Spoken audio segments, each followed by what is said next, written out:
This is a garden update for June 16th, 2016, and just wanted to document some of the things we've done in the last, I guess, 3 weeks since our last update. This is the first tree I put in. This is the start of our fruit and nut orchard here. This is the first tree I planted. It's a Taylor heart nut. And a heart nut is basically a walnut, but apparently they're sweeter. So it's a very pretty tree. Should be really nice when it's big. I like them. I like the look of it a lot. When we went to dig, we were horrified to find out that this is solid clay under here, and so I went inside and did a little bit of quick research on how to plant a tree in solid clay, and they said to try the mound like this. So we dug a really large, wide, deep hole, and we put a little bit of the clay mixed in with it here and there, and then the potting soil. And we put these, this concrete reinforcement wire, and we use zip ties to make cages. And we'll have to get more of them and make bigger ones next year and put two together, but it's to keep any deer that happen onto the property from, nibbling at the new growth until they get established. We don't have a lot of deer, but every once in a while we'll find a few in the yard, and these were a big enough investment that we want to protect them. So I have to do some weeding here, as you can tell. We're going to put weed mat about 12 feet in diameter around each tree, and then mulch around it just to keep all the other the grass and everything away and the weeds, so that they can get really well established. So that's the plan anyway. Over here is the second heart nut tree. You need two of these to for them to fruit. So for pollination, that's the word I was thinking of. This one isn't doing quite as well, but as you can see at the very bottom there's a couple little purple buds coming out. So it did take. It's just a little behind the other one, so it's all good. Then we have these are the most recent trees we planted here. This is a John elderberry. Yeah, it just looks like a stick right now, but if you look closely, there's a couple little buds on it that'll hopefully swell up here and produce some leaves. Fingers crossed. And this is an Adams elderberry, same thing. This little sprout here had started to die. Some of them came with sprouts and a few little buds on them, but this one had started to die, and it looks like it's coming back, so good deal. And I gotta get a cage around that one. And over here we have a ever-bearing black mulberry, and this is a pretty little tree. Under here, I don't know if you can see it, but see if I can get a little closer. See that right there? Underneath that leaf and behind, there appears to be a little mulberry there in the center of the screen. So I think that's what it is anyway. So yeah, might get to try a couple mulberries this year. So it's kind of exciting. And then our squirrel Bert is going off. He's very chirpy about something right now. This is a Mazza cherry. Putting out a few little leaves there, so that one seems to have taken as well. This will be like a 15 foot high cherry tree, and then I have a couple of cherry shrubs that I'm going to put here in between. And we didn't do anything too high intensity. I left about 10 or maybe 12, 15 feet, between each tree. Probably about 10, 12. And, give them a little bit of room. But we do have a bit of space back here. The other side of the yard is a bit shaded, so I have to do some more research on what kind of food and fruit and nuts and things we can grow in a little bit more shade. Because even the lawn, you can see the lawn over there. You can't tell right now because it's not that grown, but when it grows up quite a bit, the lawn on this side is always a good 4 or 5 inches taller than the lawn on that side, so you can see what really gets the sun. But we're gonna we'll put a few more trees in and next year and see how it goes. And I have plans to take out, you'll see that middle tree there as a, that middle tree right there is a, in the middle of the screen is a crab apple, and really have no use for it. You know, the dog plays with the crab apples once in a while, that's about it. So we're probably gonna cut that down and replace it with an apple tree.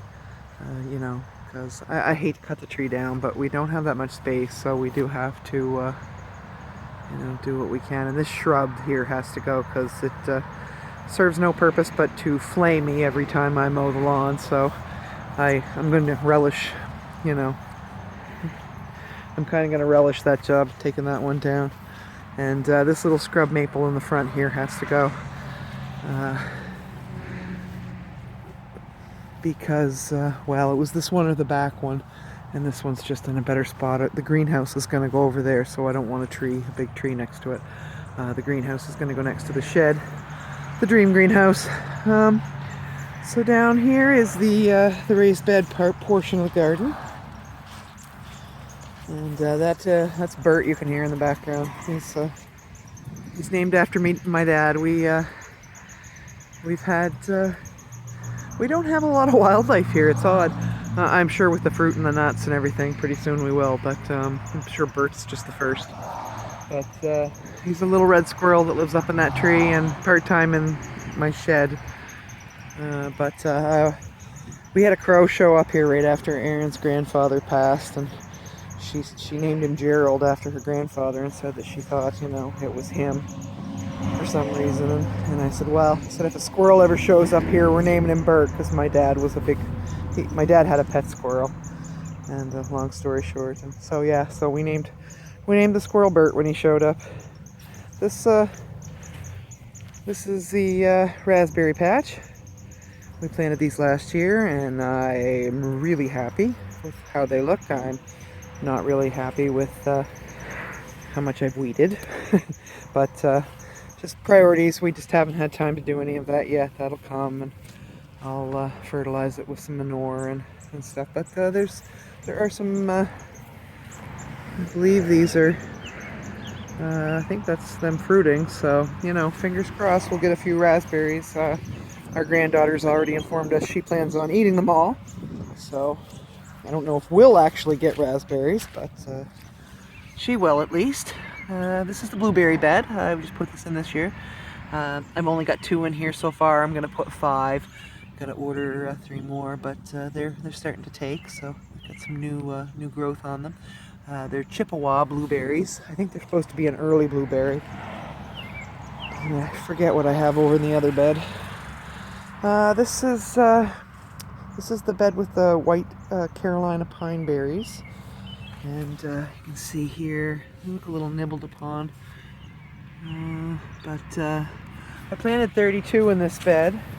There's another one there. Whoops, sorry for the close up. Another one over there in the middle of the weeds. Yeah, I got a weed. I planted 32, only maybe 5 or 6 of them took. But at least 5 or 6 of them took, so hopefully they'll put out some runners once they get going here. It's been so wet. We've had like 10 days of rain or more, and as you can see, it's really wet here. Like here, you can see under the mulch. If this mulch wasn't here, I'd be in water. Because of the clay, it just runs down the slight incline we have there, and we need to dig a drainage ditch. You know, next summer, that's in the plan, dig a drainage ditch across the yard. Anyway, this is some of the raised beds I built this year. This is going to have the cucumbers in it once it's filled and planted. Not really warm enough yet. It's been so cold. so I don't really feel bad I haven't gotten that done. This is I gotta do this one though. This is beets. I do have another beet bed over here, but as you can see, these aren't beets. This is mare's tail or horsetail. I call it by another name I won't say here, but it's you can see a few of the beets here and there, but mostly the whole bed is this horrible weed, and it spreads underground. It's very invasive. It spreads underground and it puts out spores and spreads in the air too, and it's crazy. It's in almost every bed we have, and I've done some research on how to get rid of it, but we'll see. We'll see what works. Apparently you need to raise the soil pH, or well, you need to add lime and lots of organic matter, and I don't know, we'll see. Anyway, this is the first potato bed here. Now, I don't know which two are in this bed, but I planted 4 types of potatoes. Nicola, Siglind, Chieftain, and Russian Blue, which are a really pretty purple potato. So, they look really good. No sign of potato bugs or anything. Which I don't know if you've ever seen a potato bug, but they're gross. Oh, I missed one bed. I missed the spinach and the lettuce here. Got the leaf lettuce is going fairly well back here. Yeah, these are a little slow to get going. I don't think anything's really liking the rain, and most especially this spinach is really unhappy. It hasn't grown in like 2 weeks. It's just turning yellow and staying that same size, so I planted some more on another part of the garden just in case. We make sure we get a little spinach.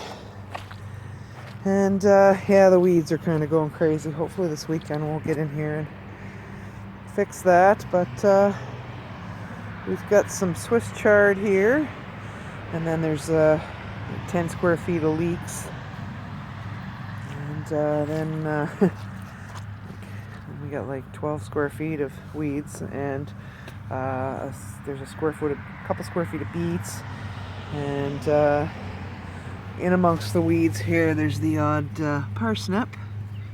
It doesn't look like very many of those took. I may have to replant some of the parsnips, but yeah, so, and I need to thin these plants too, because there's way too many of them. These are rutabagas, so those will be thinned out. And then, ooh, what here? Then we have some Vates curled kale here, so. Then we have the other potato bed. That one looks just about the same. I'm not sure what that was, but everything looks pretty good. I think they all came up in this bed, and only one didn't come up in the other bed, so not bad. This is a garlic bed. We have 2. One I'm planting for seed to replant in the fall, and then I'll use the rest for cooking. And there's about 3 different kinds in here. I kind of just mixed it all up and lost track, but this is the pepper bed. I planted this just pretty much the day before it started pouring, so they don't look too bad considering they've just been sitting here in a bog for a week and a half. This is the second asparagus bed. I think I missed the first one, but it looks pretty much like this one, so this one's deeper is the only thing. We've got some asparagus. It's gone to seed. As you can see, the little balls there. Those will get bigger and turn red. I think it's red, and they'll drop and reseed little asparagus plants. But asparaberries they call them sometimes. Like this. So yeah, asparagus is doing well. The rhubarb is doing well. Of the 5 plants I planted, as you can see, the middle one's really the star, but the 2 in the front are pretty good. The back 2 are a little sadder. The little guy there that's closest, I don't know why he's getting a slow start, but I'm probably going to plant 3 more in here where there's room. I've got some rhubarb seeds, which are interesting if you've never seen a rhubarb seed before, because I hadn't. They look kind of like a tiny star fruit, like like a tiny shriveled up star fruit. They're very interesting. Let's see. So that's the wooden raised beds. Oh wait, we got a couple more over here. Put them down. These are all new ones too. We put quite a few new ones in. This is carrots. That was weeded once, if you can believe it. This one wasn't yet though. This is the red Russian kale. And I think there's some Jacinto kale in here as well. And then in the back there is sorrel.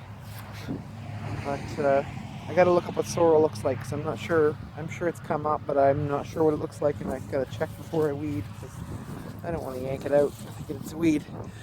These are the Jerusalem artichokes, which most people haven't heard of. They're a tuber, kind of like a potato. Apparently they're crunchier, similar to a water chestnut.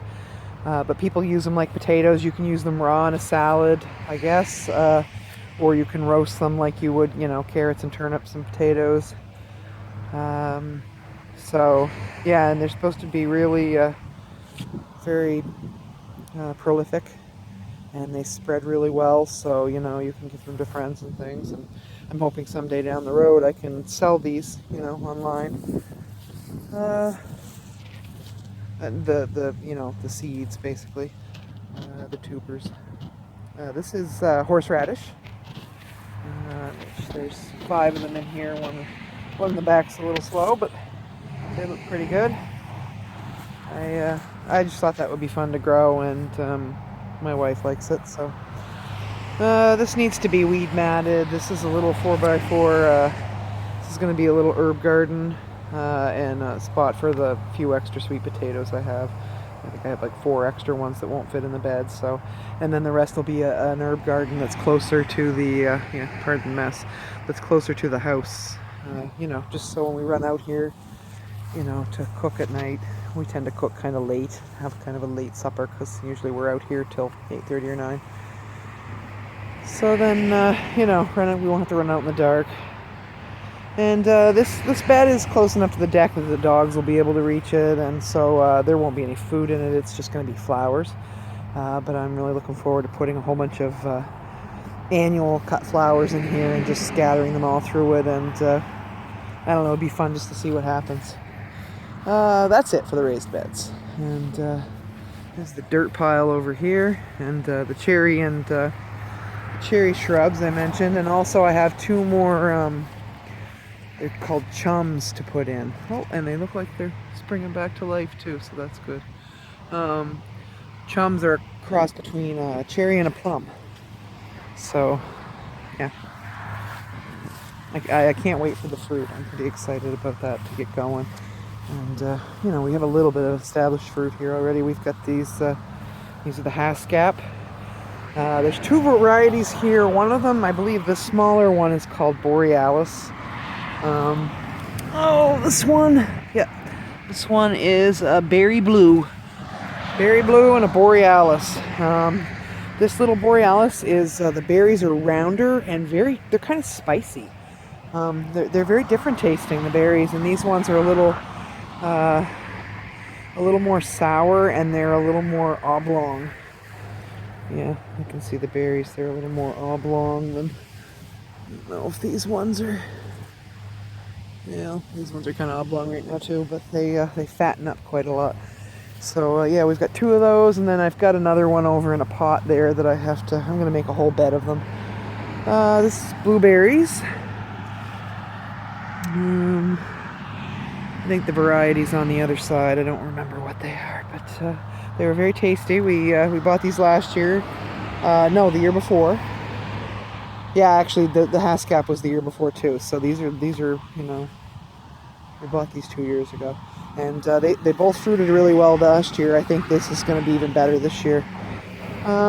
These are the Kent strawberries. We just put these in last year, and we let You're not supposed to let the runners grow the first year, but if you don't know what a runner is, basically every little strawberry plant sends out runners, and the runner will root and make a whole separate little plant, and once it's rooted and it's established, you can just trim the runner and you've got a whole new strawberry plant. So you know, you can start with a couple plants and fill a bed like this. Like I only had maybe 10-15 plants in here, and I even though you're not supposed to, the first year I let the runners go and filled the bed up.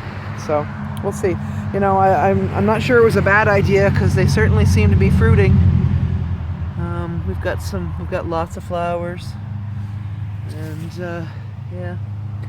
So I'm pretty excited to see what happens there. And these are the alpine strawberries. We put these in like 3 years ago. They're prolific. The berries are only about a ½ inch tall, but they're very sweet, and it's really nice to be able to just run out here on, you know, a Saturday morning and pick a cup of strawberries for a bowl of cereal, or sometimes if I feel like my sugar is low in the garden and I don't want to go in, I'll run over here and pick a handful of them and gobble them up. And the dog loves to, Sean loves to pick strawberries, and, you know, with his face basically, so he likes to gobble them up. And over here we have the other garlic bed, and I've got chives in the three of the 4 corners here, and they've gone to seed, so I'll be able to harvest some chive seeds once the flowers dry up here. And the flowers are really, really pretty. Aaron loves them. I love them too. There's 2 of them are plain chives, and then we have garlic chives. I think these ones are the garlic ones. But pretty, and that's a little bed standing on its end here, because I was going to mow the lawn and then it rained. So, but that's going to have zucchini in it. Let's see here, the rest of the cinder block beds.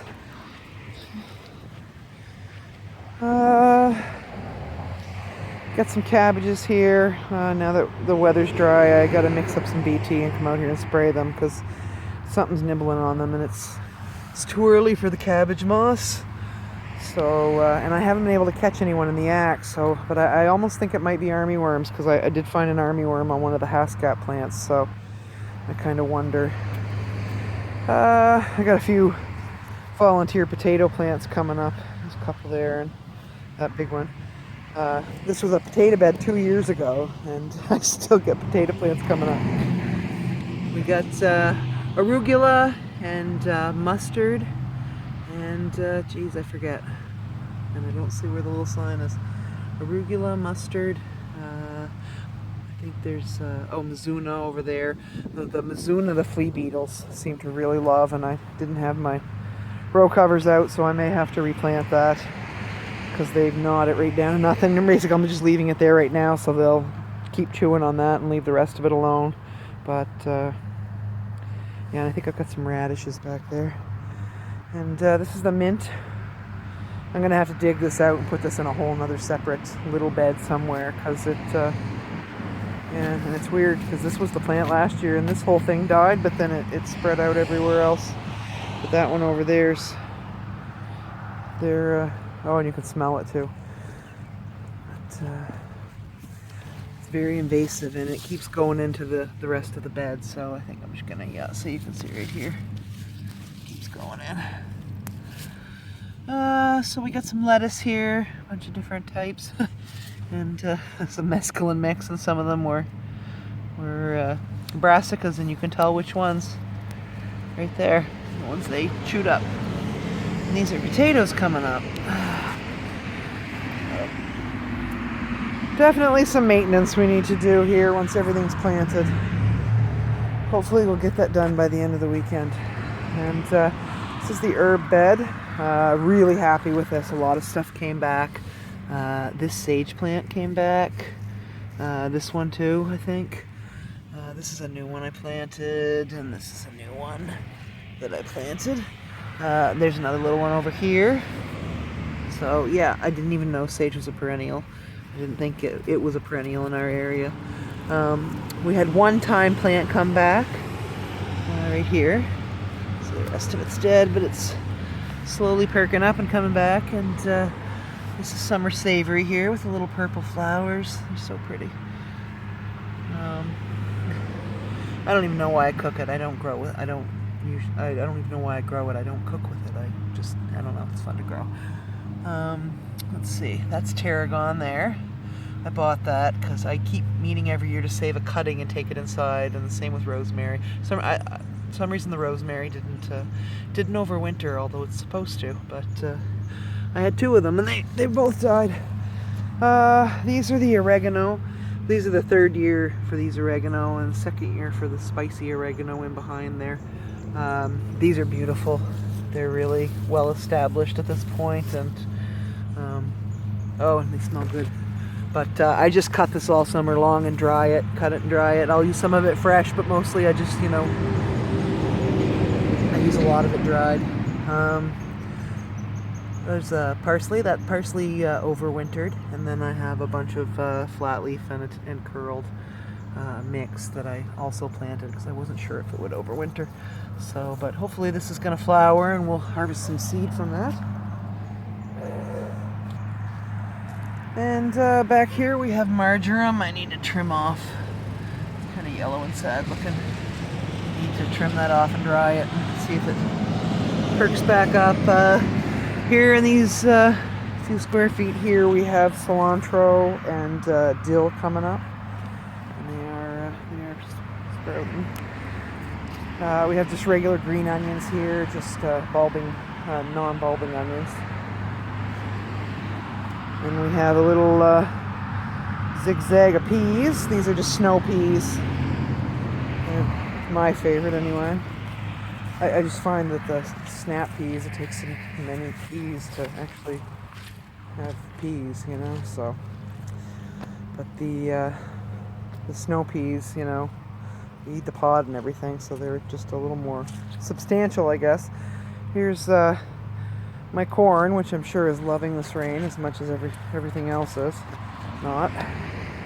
But at least it's sprouted, so we'll see. It's supposed to be knee-high by the 4th of July, so it's got a couple weeks. Hopefully we get some sun and it can kick it into gear. This is tomatoes that I planted. These look sad, but I have to say they don't look nearly as sad as they usually do when I plant tomatoes. I kept them pretty green right up until the end, and I think they'd still be green in the ground if we hadn't had all that rain and I just couldn't get out here to plant them until the other day. And even the ones I planted before the rain, they just look like they're really unhappy. But it's usually the way it is with the tomatoes. When I put them in the ground, they usually look really sad for a couple of weeks. And then one day I go out and I'm in the middle of this giant green tomato jungle like overnight. And it just, it's very strange. But this is, I just left I put my tools away so well, you can tell. I left my seeding square out here, but it's a great little tool. It, does the spacing for you, and it's wonderful if you're really OCD and like everything all neat and organized. But it makes measuring so much faster too, and putting the plants in. I think I paid $30 for it, and it was worth every penny. Let's see. There's delicata squashes here.